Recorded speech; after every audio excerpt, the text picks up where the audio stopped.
Assalamualaikum warahmatullahi wabarakatuh. Halo guys, perkenalkan nama saya Renita Tiarasari, NPM 521193 dari kelas 5E, Prodi PGSD, mata kuliah Pengembangan Pembelajaran PKN SD, dengan dosen pengampu Bapak Andri Palen, Magister Pendidikan.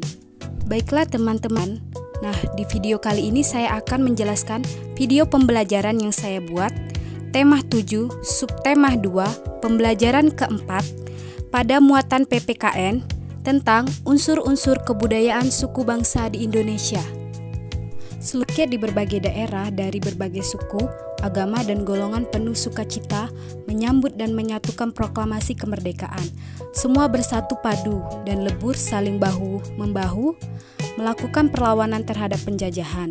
Semua menunjukkan rasa persatuan dan kesatuan, tidak lagi memikirkan kedaerahan, suku, agama, dan golongan. Hanya ada satu ide, yaitu Indonesia.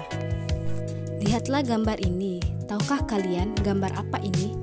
Ya, ini lambang negara kita, yaitu burung Garuda.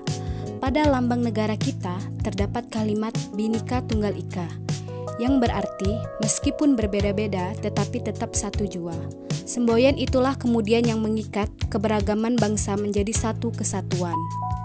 Dalam kehidupan sehari-hari, tentu kamu akan bertemu dengan keanekaragaman, seperti keanekaragaman suku, agama, ras, budaya, adat istiadat, sosial, dan ekonomi. Karena keanekaragaman ini Indonesia semakin kaya. Untuk menerapkan nilai-nilai Bhinneka Tunggal Ika, kamu tidak perlu berselisih hanya karena adanya perbedaan. Kamu harus mensyukuri perbedaan dengan cara menghormati dan menghargai teman-temanmu. Dengan begitu, perbedaan itu justru membuat hidup makin indah.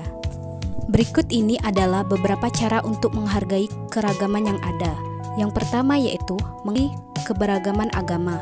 Bagaimana caranya? Yang pertama yaitu melaksanakan ajaran agama dengan baik. Yang kedua, tidak memaksakan agama kepada orang lain. Yang ketiga, tidak memandang rendah agama lain.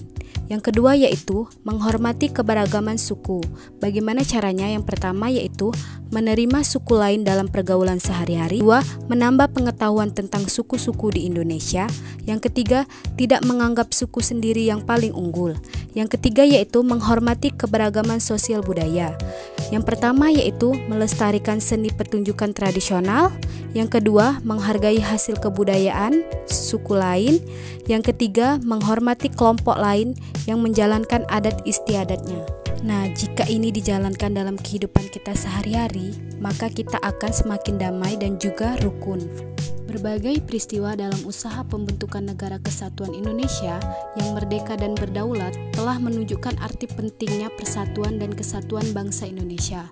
Dibangun di atas perbedaan, keragaman tersebut terlihat jelas dalam unsur-unsurnya.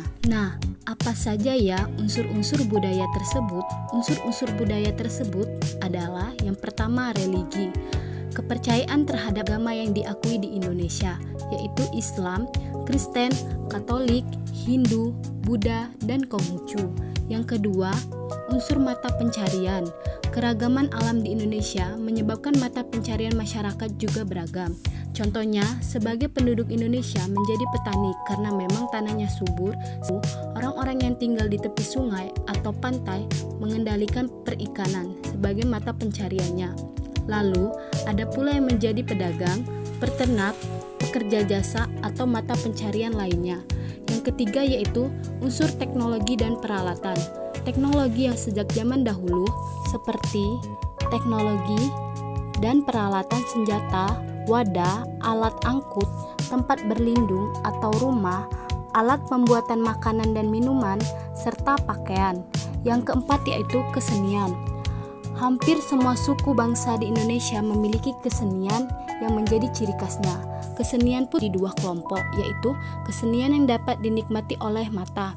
Misalnya seni patung, seni ukir, seni lukis, seni rias, seni tari, seni pedagalangan atau wayang, dan seni olahraga. Yang kedua yaitu kesenian yang dapat dinikmati. Misalnya seni musik, seni sastra. Setiap suku di Indonesia juga memiliki lagu daerah, alat musik, dan berbagai keseniannya sendiri-sendiri. Yang kelima yaitu pengetahuan. Pengetahuan itu antara lain tentang alam flora fauna, bahan-bahan mentah, benda-benda di lingkungan alam, tubuh manusia, sifat dan kelakuan manusia, serta pengetahuannya tentang ruang dan waktu.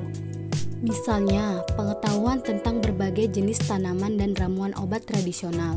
Pengetahuan menentukan arah orang Dayak sehingga tidak tersesat di darat, dan pengetahuan menentukan arah para pelaut tradisional kita ketika mengarungi samudra dengan kapal pinісnya sehingga bangsa kita dikenal sebagai bangsa bahari.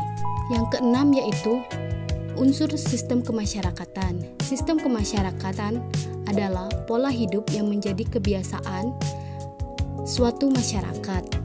Contohnya yaitu sistem marga dan sistem tra pada suku Jawa. Kedua contoh ini merupakan sistem kekerabatan suku-suku tersebut. Yang ketujuh yaitu unsur bahasa.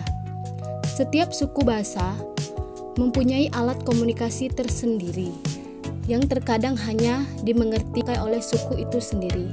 Itulah yang dinamakan beruntungnya lah kita memiliki bahasa Indonesia yang telah ditetapkan sebagai bahasa nasional dan bahasa persatuan. Apa saja ya faktor penyebab keragaman budaya? Faktor-faktor penyebab keragaman budaya yang pertama yaitu faktor biologis, bisa dari keturunan, ras, suku.